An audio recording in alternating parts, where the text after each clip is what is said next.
Hello, Helen. Hello.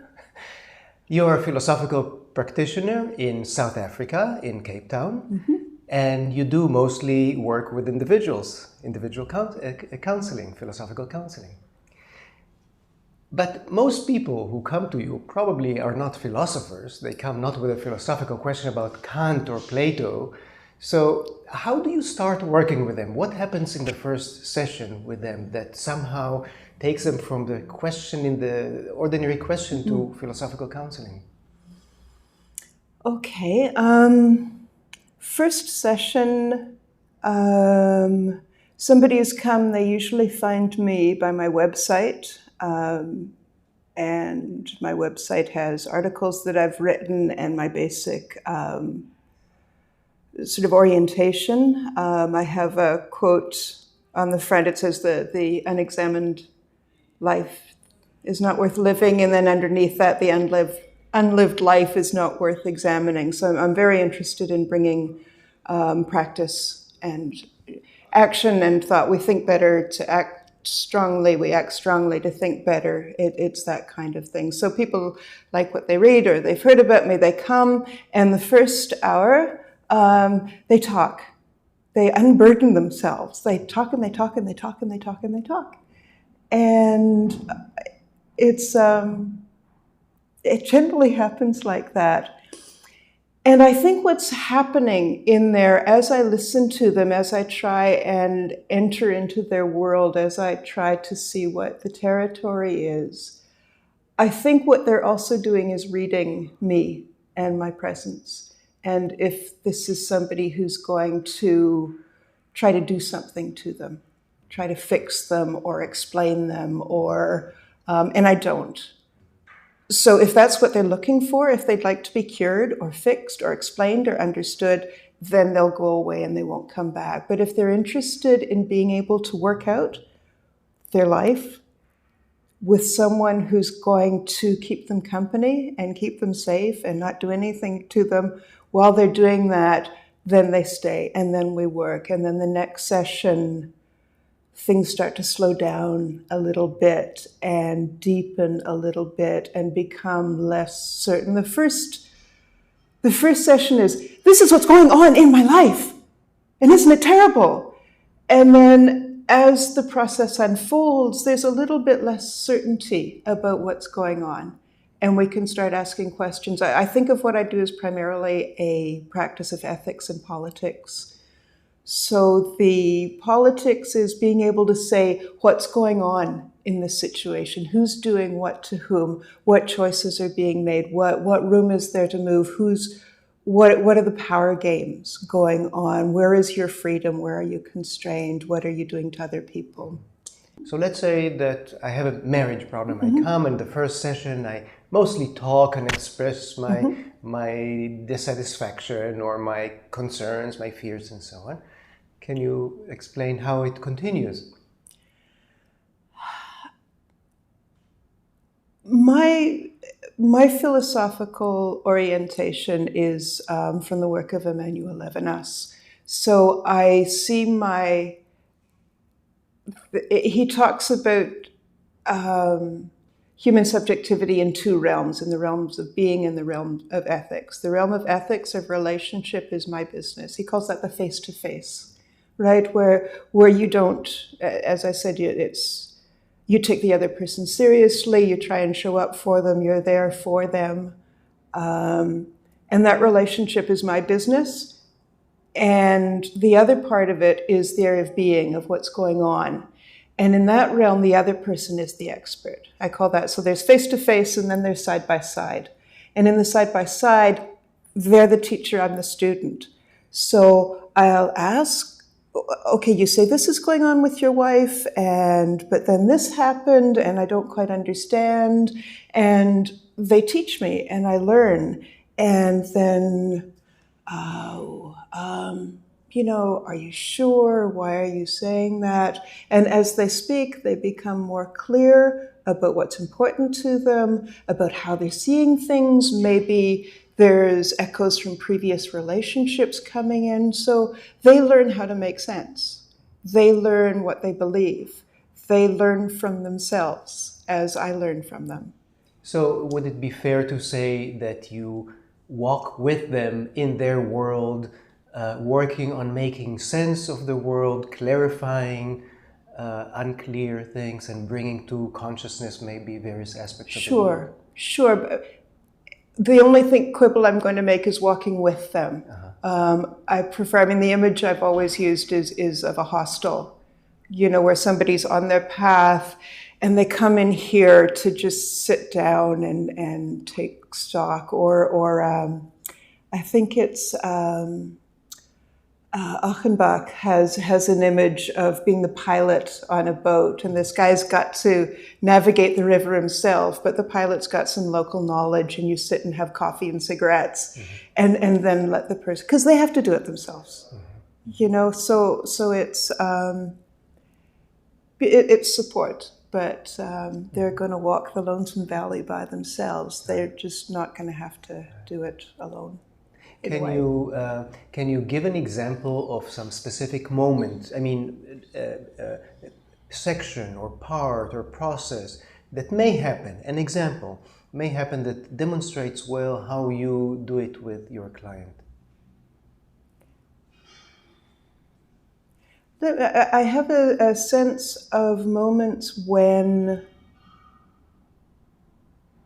there's something unspoken, when there's something very obvious that's being tiptoed around. It's the elephant in the room, if you like.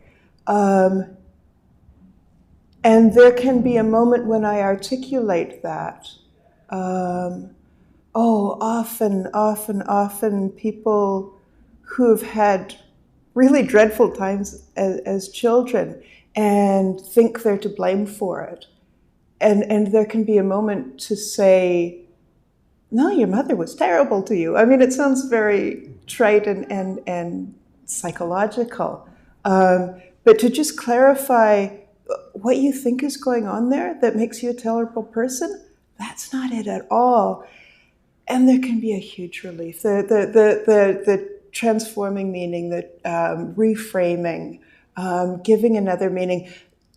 There can just be a moment when there's a click and they feel it. And you see it in the body, and they may cry or fall back and their eyes close, and or the moments when they say, oh, I never thought of it like that. And that's something's happened there. Okay. So it's a reorganization, so to speak, of their world. Yeah. Bringing something into focus or a shift. And does it happen that you think you see something, that there is something that you may want to look from that perspective, and maybe you're hiding something, and you sort of push them to that direction? Yeah, I feel it's what happens. I think in this kind of Levinasian relationship is there's a field opens up. Levinas talks about entre nous, between us, and this between us is a field. It's an arena, and anything that comes up for me, I figure belongs to this field. But I wouldn't push it. If the other person says, no, you're way off base, then I'm way off base. Okay, let's move on to the next thing. Or they can say, it's not that, it's more like this. Oh, well, and to encourage people to make mistakes, because there's so much information in mistakes. Right. So, Helen, does it happen that you use material from philosophers, from traditional philosophers, Levinas or others? Sure. I think also people who come to me may know that I work with Levinas and that is attractive to them. So I will, say, well, this is, Levinasian moments will come up, and I'll say, hey, here's a Levinasian moment. But mostly the philosophers that I use on myself. I use Levinas. He talks about, because in a Levinasian relationship, it's the uniqueness of the other, the impossibility of understanding the other in all of his or her alterity. And Levinas talks about the difficult working on oneself that one needs to be able to do that, to not get scared of how different the other one is, to not try and crush the other. He says, the big question is how one can be with another without crushing or being crushed by the other. So Levinas is a practice for me. I also do Tai Chi, and I'm interested in some meditative practices, Shambhala Buddhism. So it's for me to be calm enough that I can be present and meet the other person without them freaking out or me freaking out. The other person who's become very important to me in the last couple of years is a book by Jacques Rancière called The Ignorant Schoolmaster, 5 Lessons in Intellectual Emancipation. Do you know it? Read it. It's fabulous. And he's talking about this fellow who was a teacher at the time, just after the French Revolution, or Revolution and after, and that education mostly stultifies. There's the master who knows and the student who doesn't, and tum, tum, tum, tum. I mean, this is a pedagogical argument that's gone on forever. And this idea, and I have reframed my own practice as a practice of emancipation, to be able, that we start off as equals. I'm not, I'm an ignorant philosopher, I know even less than Socrates. And that the person is able to get the measure of their own capacity, to get the measure of their own goodness, their own intelligence, their own sanity, their own perfect capacity to live their life well.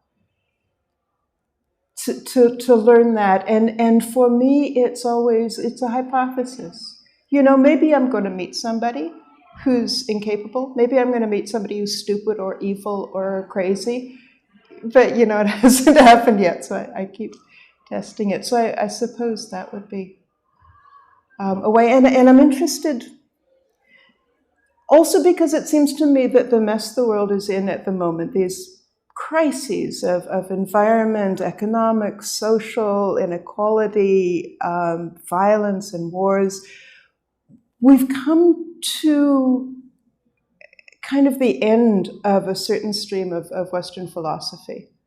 Of sort of the primacy of ontology and being and the nature of things. We need to be thinking about ethics, and we need to understand what it is to be human differently than we do now. We need to think differently. And all of this for me is trying to find a way into that. So would you say that in your counseling you are trying to find, or you are trying to help the person, the counselee, find a different way of being human? They come in with their own stuff, and that's their business. But my business while I'm doing this is to understand them differently than the Orthodox world understands them, yeah? And that allows them a freedom to flourish in a different way, and that tells me I'm on the right track, a right track. Well, so flourishing is in a way the goal. Sure. Thank you very much, Helen. Thank you.